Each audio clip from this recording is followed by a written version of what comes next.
Ich heiße Meister mit Nachnamen und ich wollte es irgendwie einfließen lassen und etwas meistern, aber EI sieht grafisch einfach nicht schön aus und AY sieht einfach schön aus. So, ganz einfach.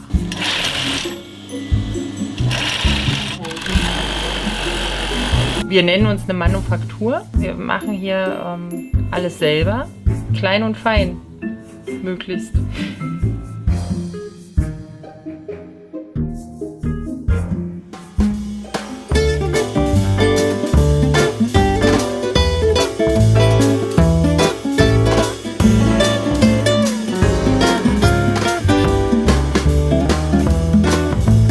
Meine Freundin hat mich auch als Kleiderarchitektin bezeichnet, weil es ist ja nicht so weit weg von der Architektur. Es ist ja ziemlich ähnlich.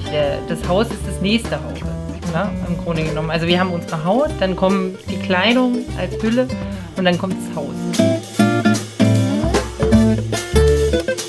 I do anything, sozusagen. Ja, verkaufen, entwerfen, zwischendrin natürlich auch mal nähen, aber Nadja fällt Gott sei Dank kaum aus. Organisieren, einkaufen, Buchhaltung, genau. Werbung, danke. Ja, alles.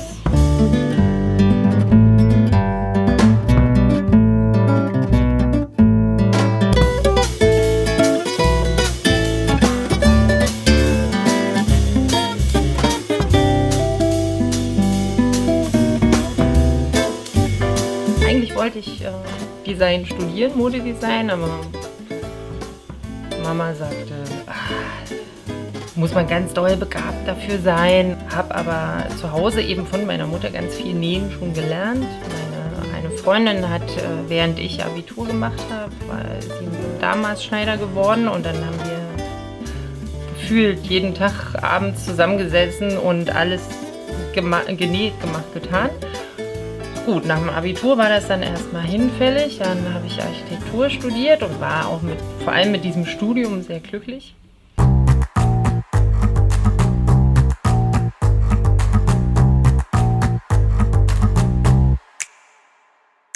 Es war der Impuls der Zeit, diese Massenherstellung auch und dass du letzten Endes wirklich was Gutes nicht bekommen hast. Oder es war zu teuer. Ach so, dann kommt noch dazu, ich bin sehr groß, ne, und musste immer Kompromisse eingehen beim Einkaufen und dann liegt das Nähen ja doch nahe. Also was immer wieder auffällt, ist, dass es ist ja sehr schlicht vom Schnitt her, ne? Also sehr einfache Schnitte, die wir aber nichtsdestotrotz so einfach diese Schnitte sind. Es steckt viel Arbeit dahinter, weil umso einfacher ein Schnitt ist, umso schwieriger ist es eigentlich, dass er gut passt. Also wenn er vor allem auch, weil umso mehr Nähte du hast, umso besser kannst du anpassen. Ne? Designer, der auch nicht näht, also der völlig unbefangen an einen Entwurf geht, der hat keine Vorstellung, wo welche Naht sein muss, damit es am Ende so aussieht. Und ich rolle das Ding eigentlich von hinten auf, so wie man in der Architektur auch zu einem großen Teil entwirft, immer schon im Kopf wie realisiere ich es.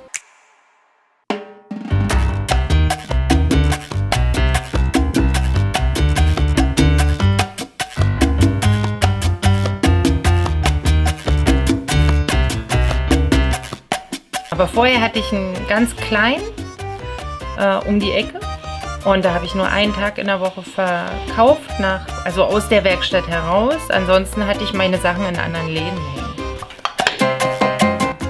Alle gesagt, du musst deinen eigenen Laden machen. Wo ich dann so dachte, oh Gott, die Kunden betreuen. Aber ja, es funktioniert seit 7 Jahren.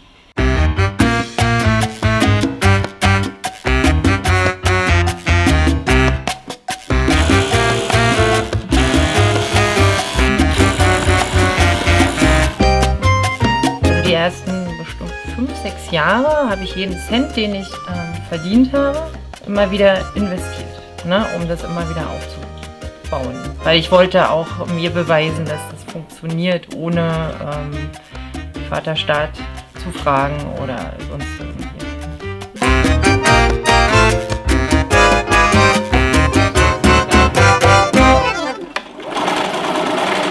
sind einige Stellen. Also schön ist es, Stoffe rauszusuchen. Also einfach, da hat man dann Berge, 2500 Stück verschiedene Stoffproben und je nach Anbieter oder Händler sind die auch, da sind dann alle schön, sind alles schöne Stoffmischungen, Seide, Wolle, alles Mögliche dabei. Und natürlich am schönsten ist es, wenn ich direkt die Hersteller habe. Aber da ich so klein bin, ist es immer schwierig, weil die meisten Hersteller nur in großen Chargen das abgeben wollen, ne? Und nicht in 10 Meter oder 15 Meter Ballen. Das ist denen dann zu aufwendig. Aber es gibt ein paar, die das trotzdem machen und es ist dann sehr schön. Also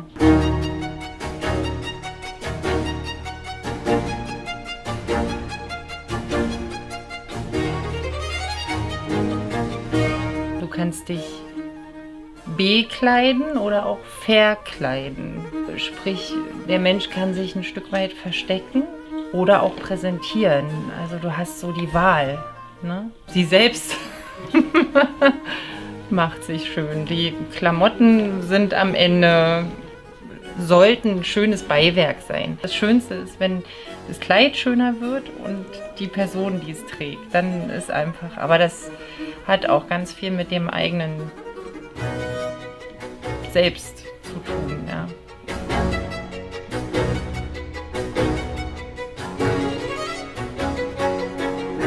Was richtig toll ist, wenn die Kunden aus der Umkleide kommen und es absolut hinhaut. Also das Kleid und, also beide sehen besser aus.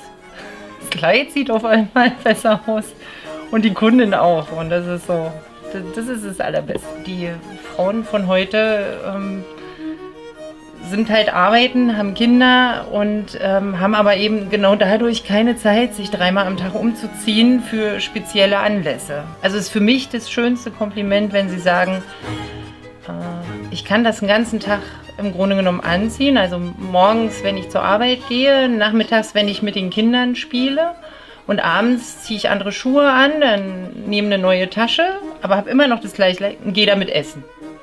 Das ist so das perfekte, also für uns hier, so das perfekte Kleid.